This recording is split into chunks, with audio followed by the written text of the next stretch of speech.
국정원위원회가 최동욱 전 검찰총장 혼외자에 대한 정보를 국정원이 미리 알고 있었다고 밝혔습니다. 당시 국정원 직원은 화장실에서 우연히 혼외자 존재를 들었다고 주장했는데 거짓말로 드러난 겁니다. 국방부 특별조사위원회가 전두환 정권이 5.18 자료를 조작했다는 의혹을 제기했습니다. 80위원회라는 조직을 만들어 5.18 진상을 의도적으로 왜곡한 것 같다는 게 특조위 판단입니다. 역대 최대 규모의 가계부채 문제 해결을 위해 정부가 총부채 상환 비율 제도 DTI를 개선해 내년 1월부터 시행하겠다고 밝혔습니다. 상환 능력 심사 기준을 엄격하게 하고 기존 주택대출의 원금 상환 부담까지 포함하기로 했습니다. 가수 최시원 씨 가족이 키우던 개에 물리듯 숨진 한일관 대표는 녹농균에 감염됐던 걸로 확인됐습니다. 녹농균은 개는 물론 주변에서 흔히 발견되는 세균으로 김 씨의 죽음이 미궁에 빠질 가능성이 커졌습니다. 주한미군이 오늘부터 미군 가족 등 민간인들을 이동시키는 훈련을 시작했습니다. 이 훈련을 대북 군사 행동의 신호로 볼 수 있는지 사실은 코너에서 따져봅니다.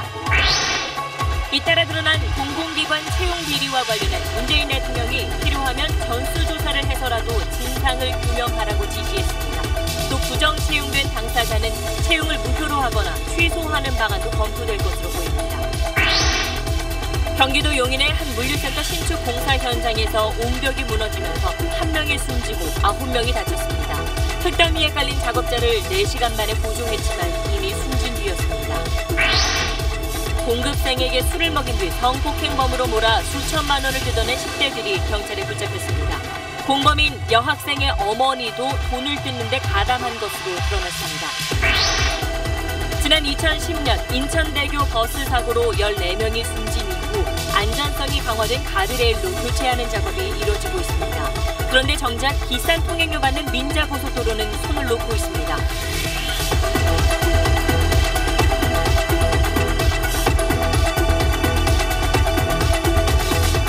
수소, 우주의 75%. 그 무한한 수소로 자동차를 달리게 하다. 현대자동차. 여러분 안녕하십니까. 지난 2013년 국정원 댓글 사건 수사를 지휘하던 최동욱 전 검찰총장이 갑자기 불거진 혼외자 의혹 때문에 사퇴했던 일 아마 기억하실 겁니다. 당시 국정원 직원이 혼외자 관련해서 사찰을 벌인 정황이 확인됐는데 그 직원은 혼외자의 존재를 화장실에서 우연히 들었다고 주장했습니다. 하지만 국정원 개혁위원회가 조사한 결과 국정원은 그 전부터 이미 혼외자의 존재를 알고 있었던 걸로 드러났습니다. 오늘 첫 소식 먼저 윤나라 기자입니다. 국정원 직원 송모 씨는 최동욱 전 검찰총장의 혼외자 의혹과 관련해 개인정보를 불법 수집했던 것으로 검찰 수사 결과 드러났습니다. 당시 송 씨는 처음 최 전 총장의 혼외자 의혹을 화장실에서 우연히 접하게 됐고 2013년 6월 7일부터 관련 정보를 수집했다고 주장했습니다. 하지만 국정원 개혁위 조사 결과 송 씨가 정보 수집을 처음 시작했다던 6월 7일 이미 혼외자가 다니는 학교 등 상세한 개인정보가 국내 담당 부서장을 거쳐 국정원 2차장에게까지 보고된 사실이 확인됐습니다. 검찰이 댓글 사건을 수사하던 시기에 국정원은 이미 최 전 총장에게 혼외자 의혹이 있다는 정보 수집을 끝냈다는 겁니다. 이후 최 전 총장은 국정원 댓글 사건 수사가 진행 중이던 2013년 9월 초 조선일보에 혼외자 보도가 나오자 20여일 만에 사퇴했습니다. 국정원이 최 전 총장의 혼외자 의혹 정보를 조직적으로 수집하고 이용했을 가능성이 커진 셈입니다.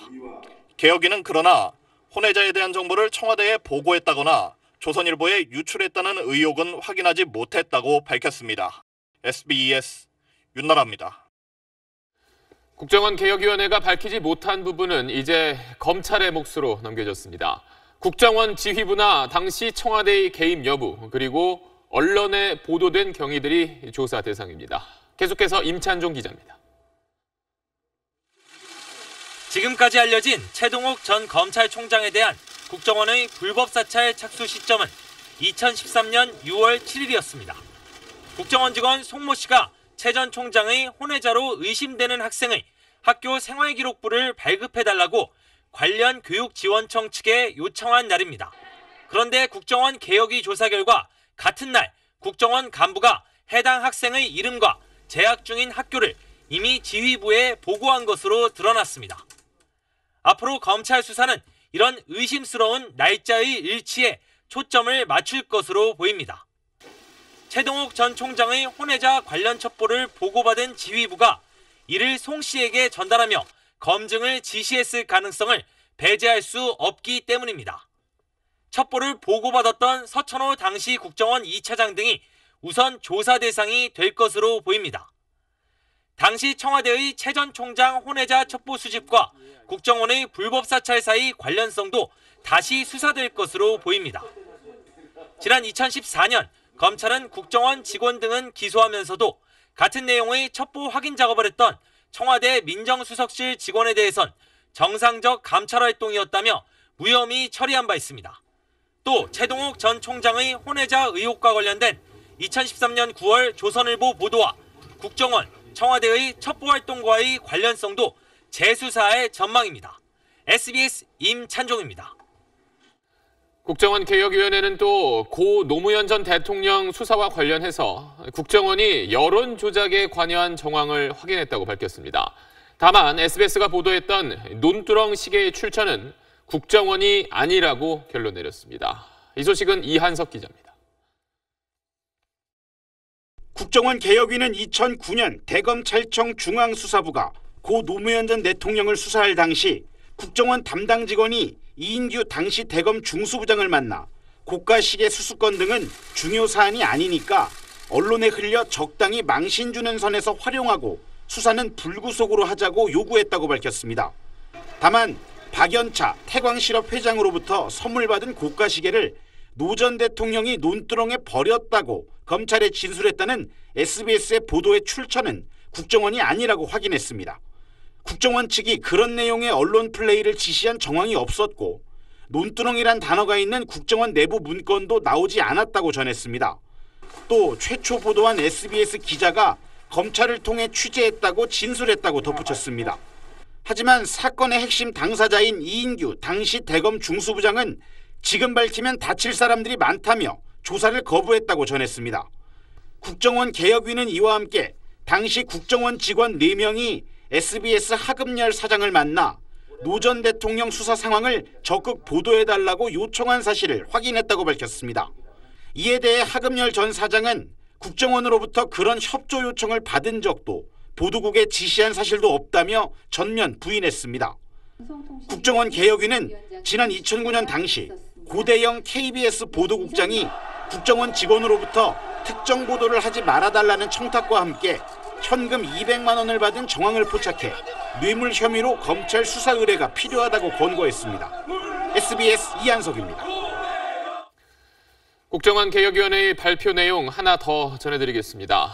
이명박 정부 시절에도 국정원이 이른바 화이트리스트를 만들어서 지원한 걸로 전해졌었는데 당시 국정원이 이 보수단체들을 등급별로 나눈 뒤에 대기업들과 1대1로 맺어주고 또 조직적으로 지원한 걸로 조사 결과 드러났습니다.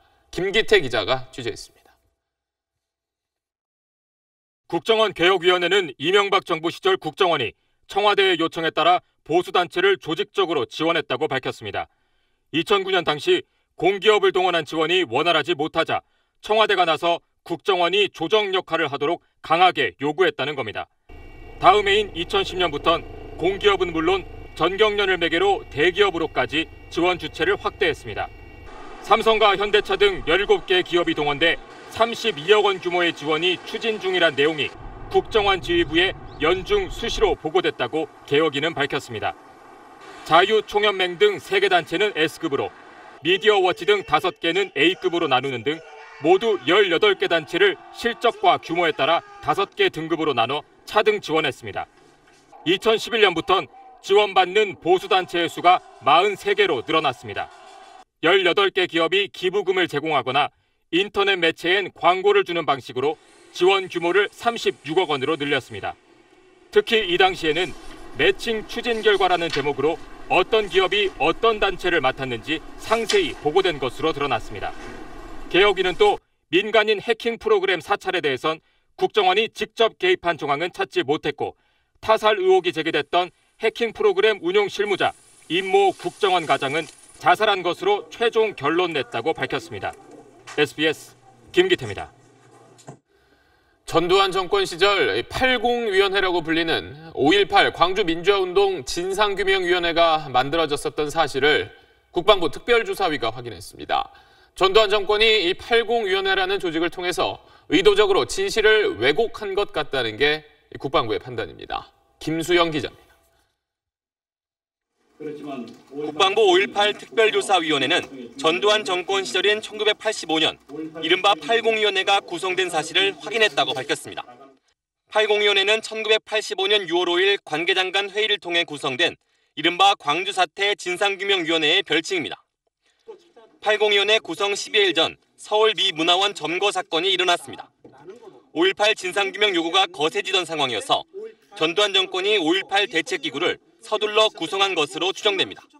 80위원회 등 국가기관을 통해서 5.18 관련 역사적 사실이 왜곡되었을 것으로 추정되어 그 진상을 추적해 가고 있습니다. 80위원회가 사실을 왜곡했을 것으로 추정되는 사례도 제시됐습니다. 1981년 체험수기에는 5.18 당시 계엄군이 무릎사 자세로 집단 사격했다는 군 간부의 증언이 있었는데 1988년 군사연구소가 발간한 체험수기 내용은 이와 다르다는 겁니다. SBS는 지난달 노태우 정권 시절인 1988년 보안사사나 5.11위원회가 5.18 관련 군 문건을 조작한 사실을 보도한 적이 있는데 이보다 3년 앞선 1985년에도 조작 정황이 드러난 셈입니다. 특조위는 다만 80위원회의 구체적 활동 내역을 확인하진 못했다며 폐기되고 왜곡된 자료가 많아 진상규명에 어려움이 많다고 밝혔습니다. SBS 김수영입니다.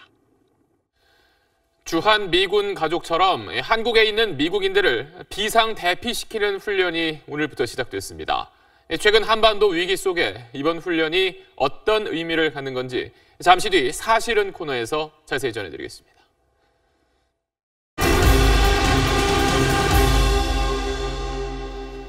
연예인 최시원 씨 가족이 키우는 반려견에게 물린 유명 음식점 대표의 사망 원인은 폐혈증이었습니다.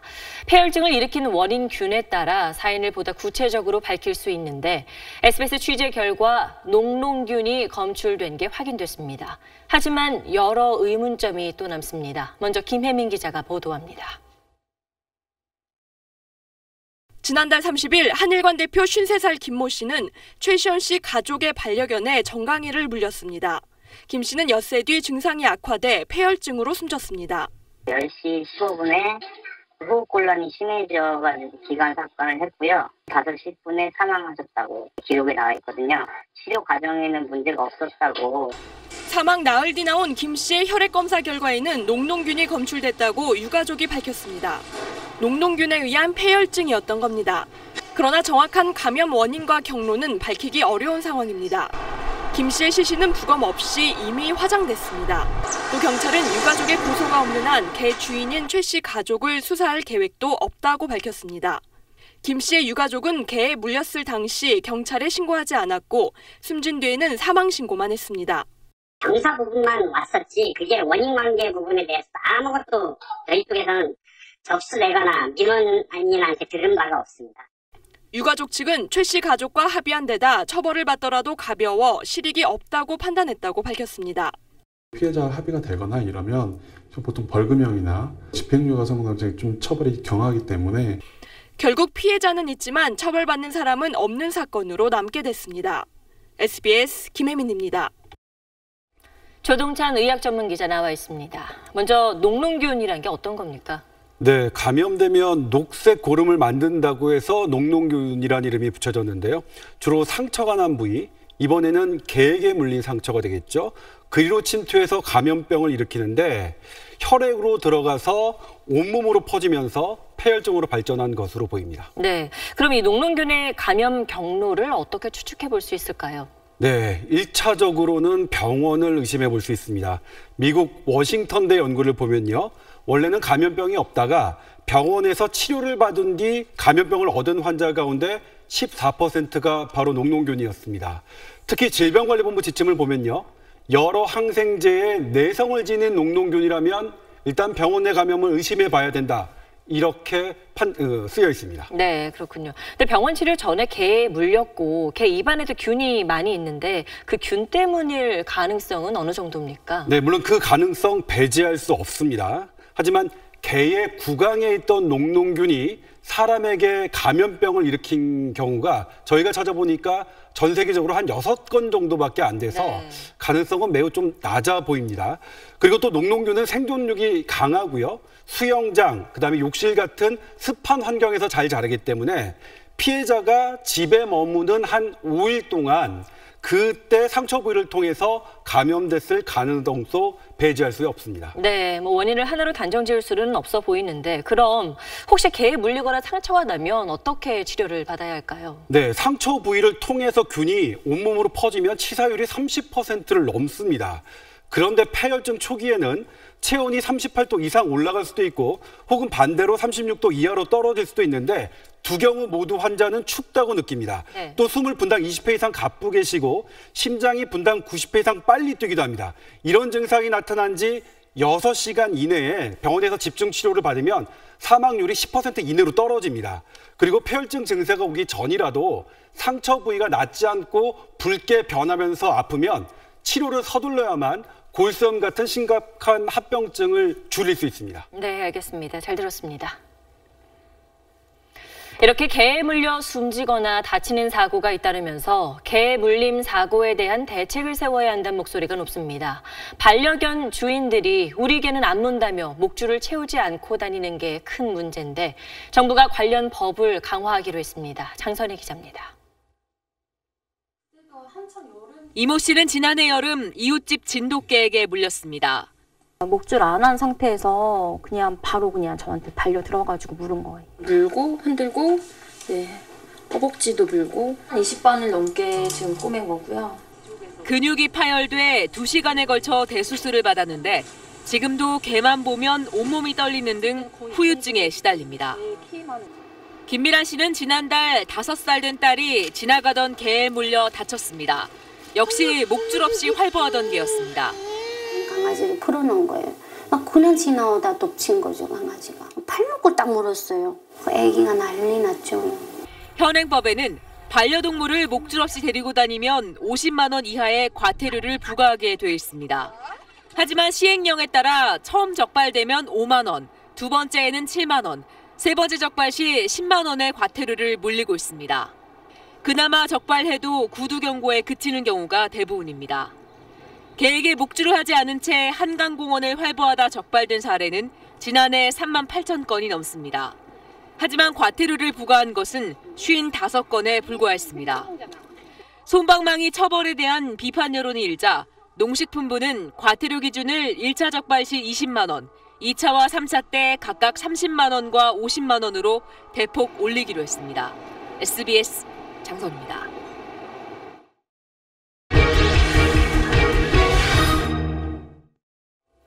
주한미군이 오늘부터 미군 가족 같은 민간인들을 이동시키는 훈련을 합니다. 이 훈련을 북한에 대한 군사 행동의 신호로 볼 수 있는지 사실은 코너에서 따져보겠습니다.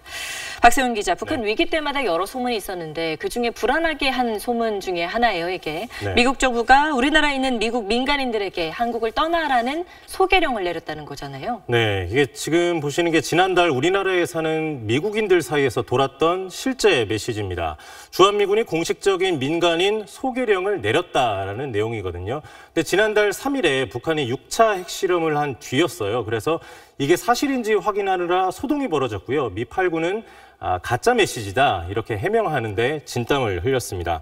사설 정보지나 소셜미디어에도 예전에 이런 비슷한 내용이 돌았었는데 모두 근거 없는 소문이었거든요. 이런 일이 계속되는 거는 아무래도 이 미국인 이 민간인 소개령이라는 게 이 대북 군사행동의 유력한 징후라고 볼 수 있다 이런 생각들 때문인 것 같습니다. 네, 그럼 오늘 시작된 훈련은 어떤 훈련인가요? 네, 영어로 NEO, 그러니까 미군들은 NEO라고 부르던데요. 비전 투원, 즉 군인이 아닌 사람들을 소개하는 훈련인데 자연재해를 포함한 위기 상황에 대비하기 위해서 세계 여러 나라에서 실제로 실시를 하고 있습니다. 미군 가족과 미국 공무원, 또 군무원, 그리고 그 가족들, 또 미국 시민권자, 영주권자 등이 작전 대상이거든요. 1년에 2번씩 정기적으로 훈련을 하는데 지난해 CNN의 훈련 모습이 공개된 적이 있습니다. 지금 보시는 이 니오 키트라고 부르는 생존 가방을 챙겨서 소집에 응하게 되는데 3일치 식량, 한 달치 의약품, 또 배터리, 라디오 등을 넣고 1인당 30kg까지 가져갈 수가 있습니다. 작년에는 민간인 60명이요. 이런 생존 가방을 챙겨서 이 김해에서 수송기를 타고 일본에 있는 오키나와 미군 기지까지 이동하기도 했습니다. 네, 뭐 한 해에 2번씩 있는 정기적인 훈련이라는 건데 그렇다면 긴장이 고조돼 있는 올해 뭐 훈련 횟수가 늘어났다거나 강도가 세졌다거나 하는 그런 변화는 없었습니까? 네, 지금 미군은 꼭 그렇지는 않다 이렇게 설명을 하고 있습니다. 미군은 올해도 자원자들을 상대로 훈련을 하는데요. 1996년 이후에 매년 실시해온 수준이다 이렇게 설명을 했습니다. 일본 오키나와까지 가는 훈련을 누가 자원할까 싶은데 비행기값 안 들이고 오키나와 관광도 할 수 있기 때문에 생존 가방에 여행 가방까지 챙겨서 훈련에 참가하는 사람들이 있다고 아까 그 CNN 기자가 전하기도 했습니다. 오키나와로 여행 가는 것처럼요. 그렇죠. 네, 대상자들이 어떤 느낌인지 알 수 있을 것 같은데 또 비슷하게 노래 화이트 크리스마스가 철수하라는 신호다라는 그런 기사도 있었어요. 네, 그건 사실이 아닙니다. 그 노래가 1975년에요. 베트남에서는 미국이 자국민들한테 실제로 내렸던 철수 신호였거든요. 그래서 아마 그런 보도가 나온 것 같은데 지금 상황에서는 황당무계한 얘기다. 미국 대사관은 이렇게 밝혔습니다. 한국에 체류하는 미국인의 숫자가 20만 명을 넘어서서 30만 명이라는 얘기까지 나오고 있거든요. 이렇게 많은 민간인의 존재 그 자체가 전쟁 억지력의 하나로 작용하고 있다고 생각하는 게 합리적일 것 같습니다. 네, 불안감은 가지지 않아도 되겠네요. 잘 들었습니다. 최근 잇따른 공공기관 채용 비리와 관련해 문재인 대통령이 전수조사를 해서라도 진상규명하라고 지시했습니다. 청와대는 부정하게 채용된 사람은 당연히 퇴직시키도록 채용 공고를 손보기로 했습니다. 정영태 기자입니다. 국회의원 비서관 출신을 뽑기 위해 맞춤형 채용 공고를 낸 강원랜드. 면접 점수를 조작해 사장 조카를 합격시킨 석탄공사. 잇따르는 공공기관 채용 비리에 대해 문재인 대통령은 일상화된 비리로 의심될 정도라며 반칙과 특권의 고리를 끊겠다고 강조했습니다. 국민들에게 아주 큰 실망감을 주고 또 청년들에게 깊은 좌절과 배신감을 안겨주기에 충분합니다. 필요하면 전수조사를 해서라도 철저히 진상을 규명해 민형사상 책임을 묻고 당사자는 채용을 취소하라고 지시했습니다. 청와대는 채용비리 연루 임직원을 업무에서 배제할 근거와 부정행위자 합격 취소 규정을 마련하기로 했습니다. 또 채용 완료 뒤 한두 달 내 감사를 하도록 개선하기로 했습니다. 청와대는 이와 함께 대통령의 24시간을 공개하겠다는 대선 공약에 따라 오늘부터 대통령 비공개 일정도 홈페이지를 통해 공개했습니다. 공무 일정이 대상으로 경호 문제를 고려해 매주 월요일에 지난주 일정을 사후 공개하는 형식입니다. 그러나 제목과 시간, 장소만 있을 뿐 보고자 같은 구체적 내용이 없고 개인 일정은 아예 제외돼 24시간 공개 공약엔 미흡하다는 지적도 나옵니다. SBS 정영태입니다. 7년 전 발생한 인천대교 버스 사고 현장입니다. 버스가 가드레일을 뚫고 추락하면서 14명이 목숨을 잃었죠.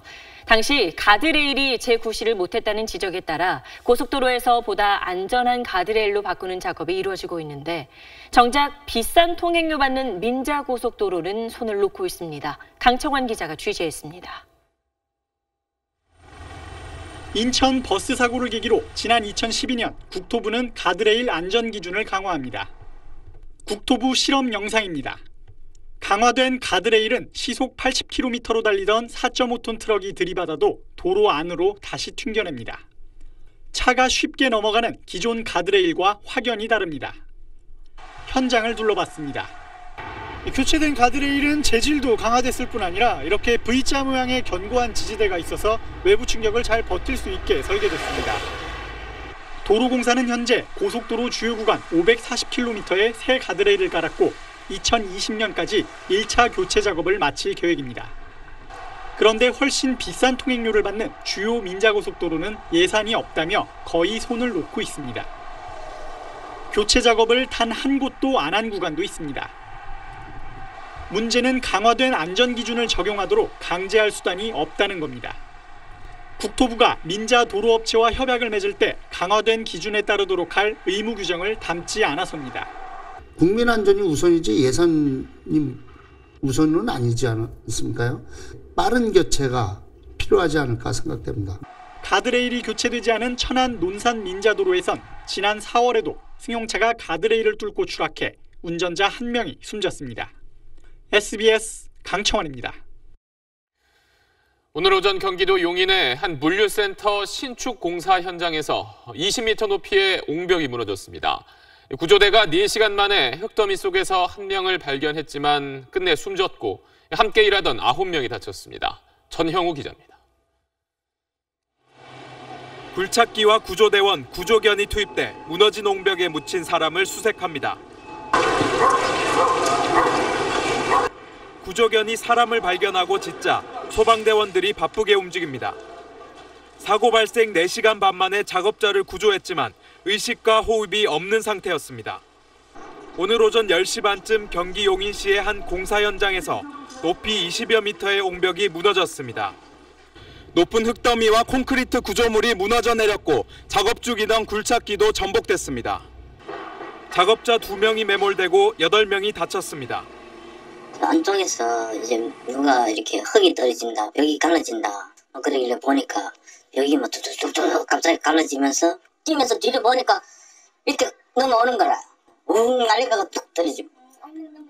매몰자 중 1명은 20여 분 만에 발견돼 생명에는 지장이 없지만 4시간 만에 발견된 50대 근로자는 끝내 숨졌습니다. 사고 현장의 맨 우측에 위치를 하였습니다. 깊이는 한 30에서 50cm 정도 묻혀 있었습니다. 작업자 상당수는 단체 건강검진을 받으러 나가 화를 면했습니다. 경찰은 옹벽 앞 철제 가설물을 해체하던 중 사고가 난 것으로 보고 업체 관계자를 대상으로 안전조치를 제대로 했는지 조사하고 있습니다. SBS 전용우입니다. 학교 친구에게 술을 먹인 뒤에 성폭행범으로 몰고 가 수천만 원을 뜯어낸 10대들이 붙잡혔습니다. 일당 가운데 한 명인 여학생의 어머니까지 범행에 적극 가담했습니다. KBC 최선길 기자입니다. 광주 시내 한 숙박업소입니다. 지난해 11월 고등학생 문모군은 술을 마시자며 학교 친구인 이모군을 불러냈습니다. 이 군이 술에 취하자 문군은 동석한 친구들에게 계획한 대로 최 모양을 데려오라고 했습니다. 피의자들은 함께 술을 마시면서 이 군과 최 양이 성관계를 갖도록 유도한 뒤 이 군이 최 양을 성폭행했다고 협박했습니다. 이들은 이 군을 협박하기 위해 최 양에게 산부인과 진료를 받도록 했고 결국 합의금으로 2천만 원을 받아 나눠 가진 것으로 드러났습니다. 합의 과정에서 범행 사실을 알게 된 최 양의 어머니는 아이들을 말리기는커녕 오히려 적극적으로 가담한 것으로 드러났습니다.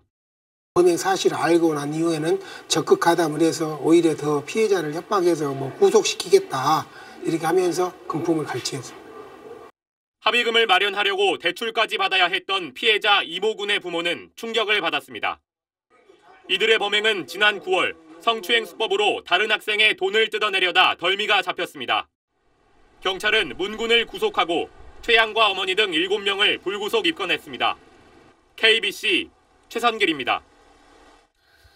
한 인력 파견 업체가 직원들의 경력을 부풀려서 이력서를 작성하고는 이게 만약에 문제가 되면 직원 본인이 책임을 진다는 내용의 각서도 쓰게 했습니다.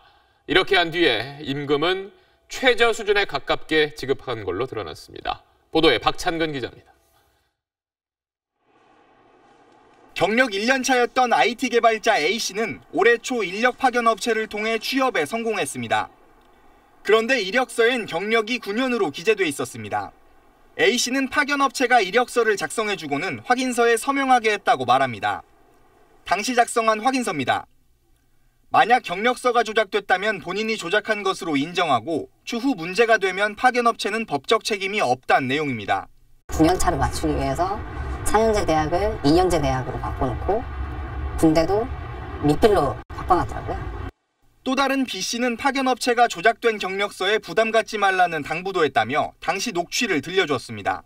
법되고 나서 쪽은 이제 거짓말을 해야 되니까 약간 담배 걸려나서 쪽은 이제 걸리는 부분. 페이퍼일 뿐이라 부담 갖지 마세요. 가서 잘하면. 업체 대표는 경력을 부풀린 적이 없다는 입장입니다. 면접할 때 하도 자신감 없이 말을 안 하고 이러니까 좀 당당하게 하라고 이런 식으로. A씨를 고용했던 업체는 A씨 인건비로 월 400만 원 정도 지급했다고 주장합니다. 그런데 A씨가 하청업체들을 거쳐 인력 파견 업체로부터 받은 월급은 150만 원에 불과했습니다. 최소 3단계, 4단계 이상의 다단계 하도급이 IT 업계의 사실상 개발 시스템인 거고요. 중간 착취를 파견 사업주가 가져가는 것이죠. 전문가들은 조작을 책임지겠다는 확인서를 썼더라도 취업이 절박한 상황을 이용당했다면 문서는 효력이 없다고 조언했습니다. SBS 박찬근입니다. 지금 제 뒤로 보이는 게 스마트폰 앱과 연동해서 사용하는 시각장애인용 특수 카메라입니다. 서울시가 지난해부터 예산 5억 원을 들여 이 서비스를 시작했는데 정작 장애인들로부터는 외면받고 있습니다. 왜 그런 건지 한지연 기자가 취재했습니다. 서울시가 지난해 도입한 시각장애인용 웨어러블 카메라입니다. 원리는 영상통화와 같습니다. 스마트폰에 있는 앱을 실행하고 머리에 쓴 카메라를 이 앱에 연동시킵니다. 앱에 등록해놓은 지인이 카메라에 찍혀 전송되는 영상을 보고 안내해주는 겁니다. 시각장애인에게 사용해보도록 했습니다. 앱에 접속하기부터가 쉽지 않습니다. 제가 수십 번 해봤어요, 진짜. 다시 한번 시키는 대로 해볼게요. 5분 넘게 시도했지만 번번이 접속되지 않습니다. 네트워크 요청에 실패하였습니다. 진짜 짜증나. 머리에 착용하는 카메라도 불편합니다. 10분만 있어 여기 아파가지고 못하고 다닐 정도로 아파. 서울시가 지난해 시각장애인에게 보급한 카메라는 400여 대. 하지만 앱에 접속한 건수는 월 평균 17건에 불과합니다. 애초 이 장비는 건설 현장에서 쓰던 건데 시각장애인용으로 활용 가능한지 제대로 검토조차 않고 보급했던 겁니다. 건설 현장이라든가 산업 현장에서는 원격 지휘할 수 있고 그런 쪽으로도 이렇게 활용이 가능한 거죠. 시각장애인분이 인벌브 되지는 않았어요.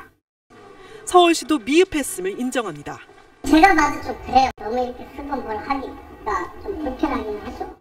그런데도 서울시는 시각장애인 눈을 밝혀주겠다며 대대적으로 홍보했습니다. 이 정도면 거의 사용되지 않는다고 봐야죠. 국민의 귀중한 세금을 낭비하고 있는 겁니다. 정작 시각장애인들은 외면하는 시각장애인 서비스에 서울시가 들인 예산은 5억 원이 넘습니다. SBS 한지연입니다. 차로를 변경하는 차들만 골라서 일부러 사고를 낸 뒤에 보험금을 타낸 일당이 경찰에 붙잡혔습니다. 렌터카로 사고가 나면 보험금 받기가 훨씬 수월하다는 점도 노렸습니다.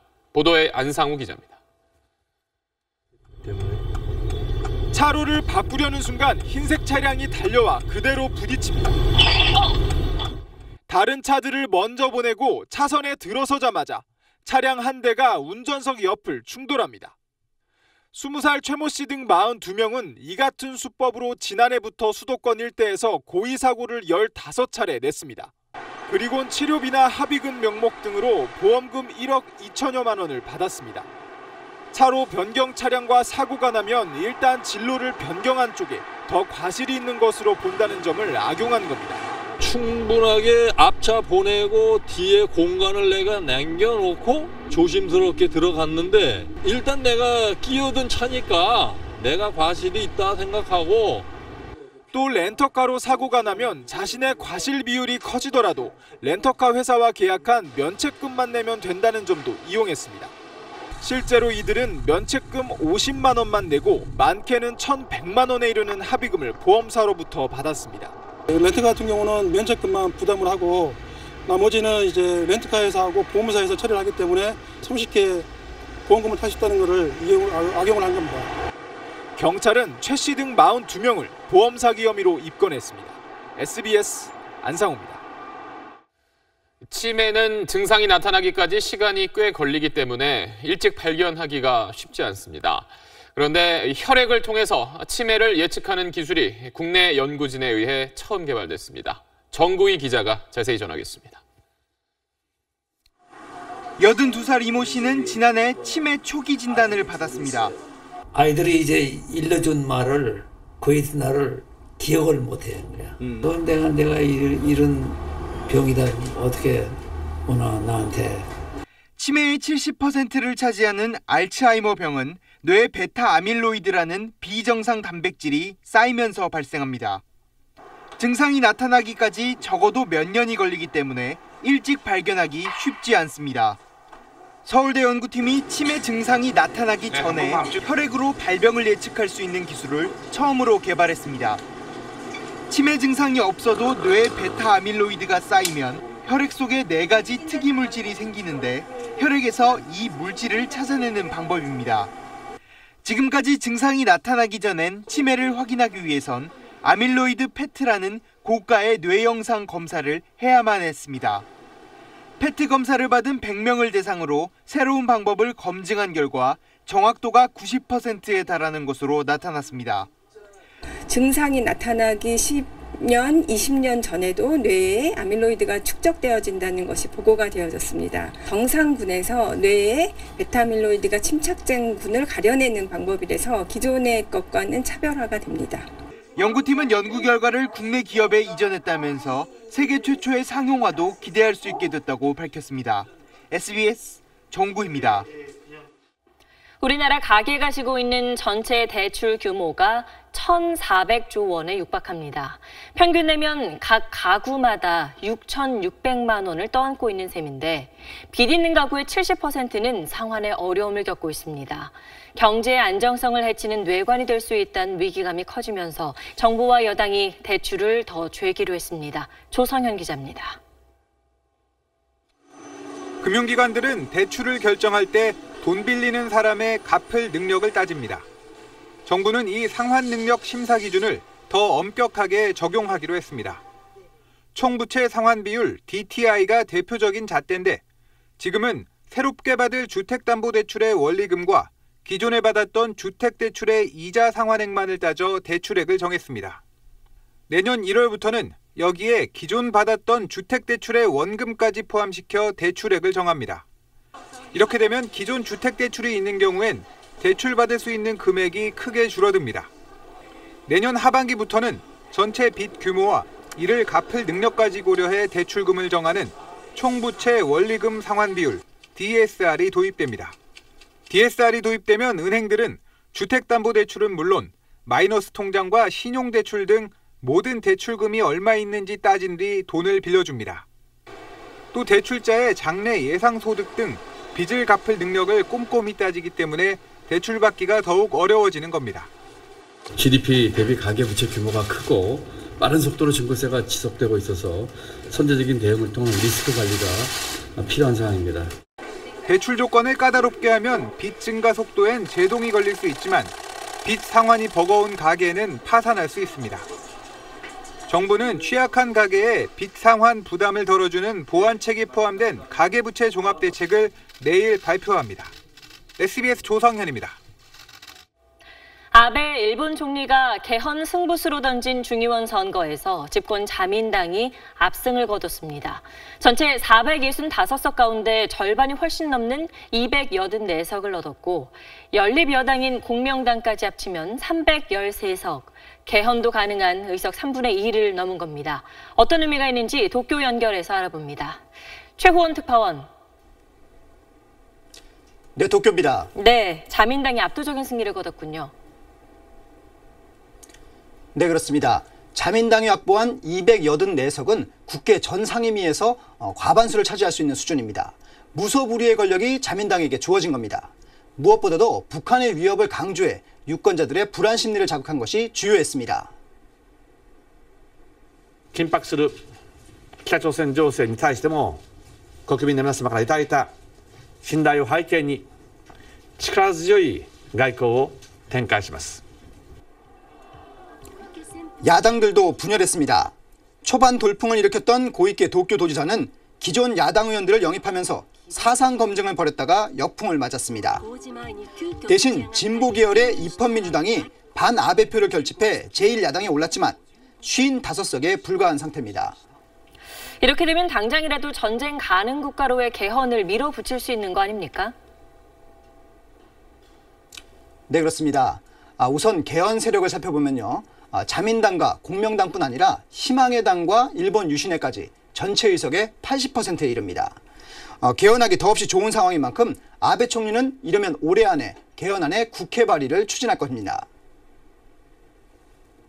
自民党としての案を国会の憲法審査会に、提案したいと考えています。 우선 전쟁 가는 국가로 바꾸는 바로 전 단계로 헌법에 자위대를 명기할 계획입니다. 하지만 열린여당인 공명당 내에서 자위대 명기에 신중해야 한다는 의견이 있어 아베 총리의 뜻대로 개헌 속도가 빨라질지는 좀 더 지켜봐야 합니다. 일본 언론들은 이미 개헌 의석을 확보해놓은 현 참의원 임기가 2019년 여름인 만큼 국민투표 일정 등을 고려할 때 내년부터는 개헌 정국이 시작될 것으로 내다보고 있습니다. 지금까지 도쿄에서 전해드렸습니다. 지난 2007년 대선판을 흔들었던 이명박 전 대통령의 다스 실소유주 의혹이 국정감사장에서도 불거졌습니다. 윤석열 서울중앙지검장은 실소유주를 확인하겠다는 입장을 밝혔습니다. 민경호 기자입니다. 인터넷 언론 기사 댓글과 각종 커뮤니티 등을 통해 유행어처럼 번지는 이 말이 오늘 열린 서울고검과 산하기관 국정감사장에서도 등장했습니다. 도대체 다스는 누구 거예요? 잠시 당황한 듯한 모습을 보인 윤석열 서울중앙지검장은 실제 소유 관계를 확인하겠다는 뜻을 밝혔습니다. 법률적으로 이게 누구 거냐를 확인해야 될 입장에 있기 때문에 얼마 전에 사건을 배당을 해서 지금 들여다보고 있는 중입니다.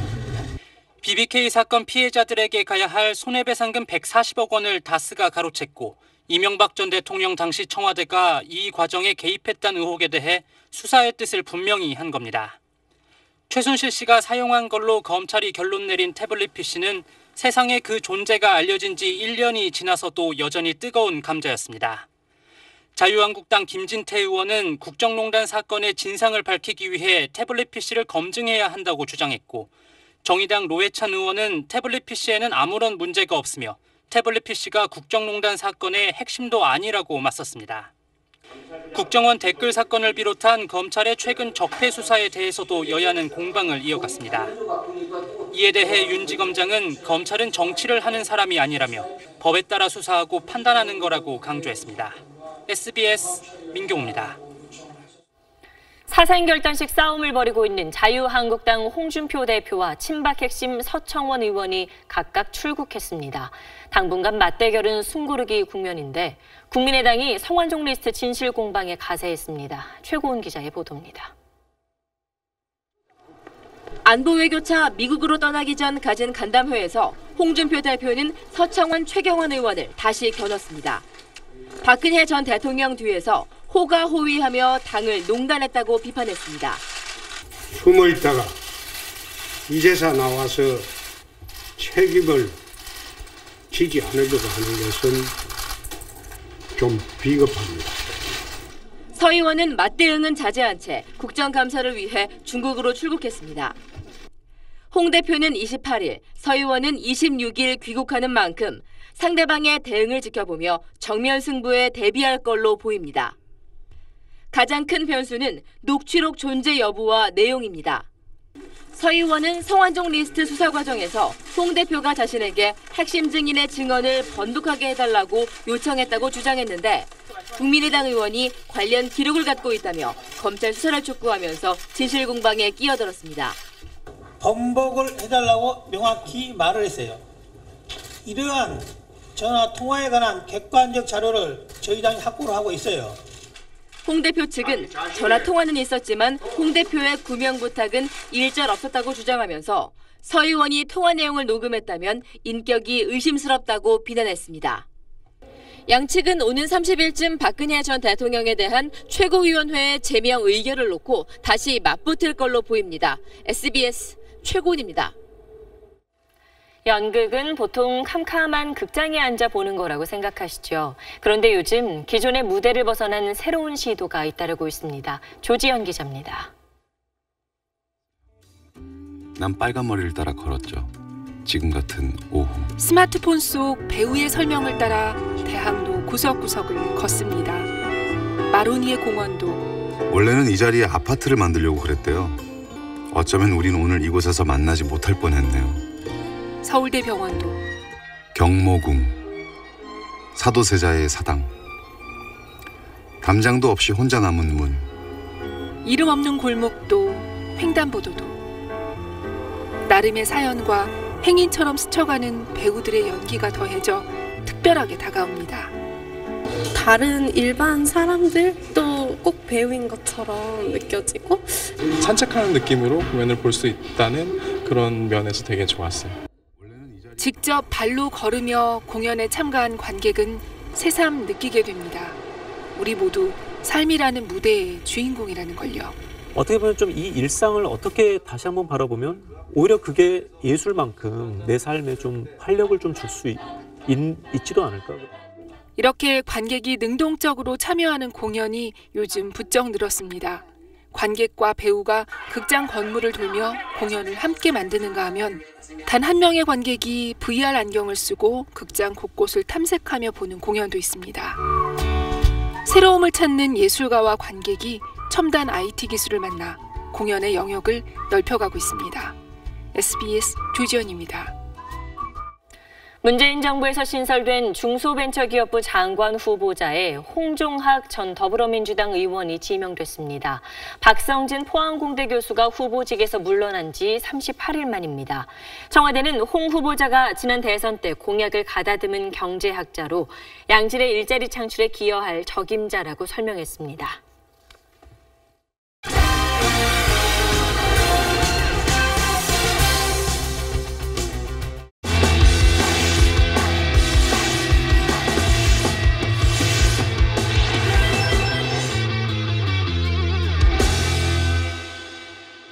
네, 동계올림픽 관련해서 오늘부터 다양한 시리즈를 준비했습니다.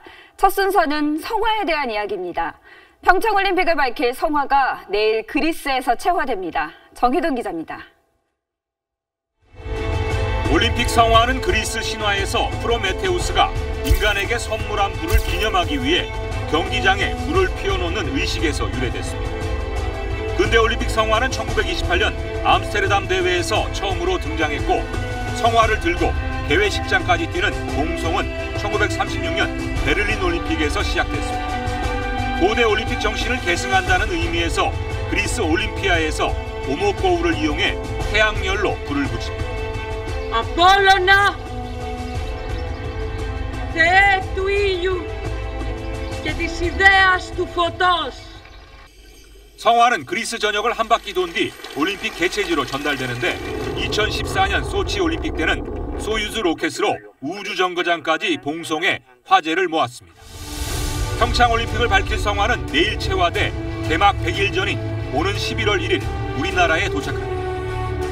한반도 평화의 의미를 담아 남북한 인구 7,500만 명을 뜻하는 7,500명의 주자가 참가하고 2018년을 상징하기 위해 인천부터 평창까지 총 2,018km를 달립니다. 평창은 대한민국의 특성을 살린 거북선과 황포 도배, 로봇, 해상 케이블카를 이용한 다채로운 성화 봉송으로 세계인들의 눈길을 사로잡을 계획입니다. SBS 정희돈입니다. 다가오는 평창올림픽에서 사상 첫 메달에 도전하는 봅슬레이 스켈레톤 대표팀이 월드컵 출전을 위해 출국했습니다. 이번 시즌에도 불모지의 기적 기대합니다.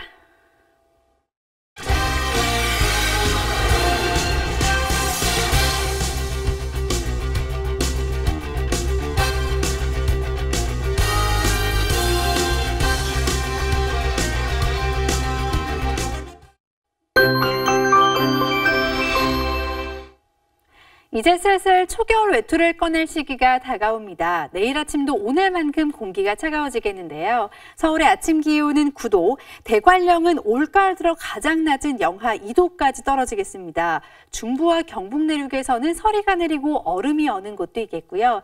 한낮에는 오늘만큼 기온이 올라서 일교차가 크게 벌어지겠습니다. 해상으로는 연일 궂은 날씨가 이어지고 있습니다. 여전히 풍랑특보가 내려져 있는 동해와 남해바다에서는 너울성 파도를 조심하셔야겠습니다. 내일 새벽에는 중부지방에 빗방울이 조금 떨어지겠습니다. 오후부터는 점차 맑아지면서 서울의 낮 기온이 20도까지 오르겠고요. 호남 동쪽 지역과 경남에서는 낮까지 5mm 안팎의 비가 조금 내리겠습니다. 늦가을에 접어들면서 이번 한 주는 맑고 건조하고 쌀쌀한 날씨가 이어지겠습니다. 날씨였습니다.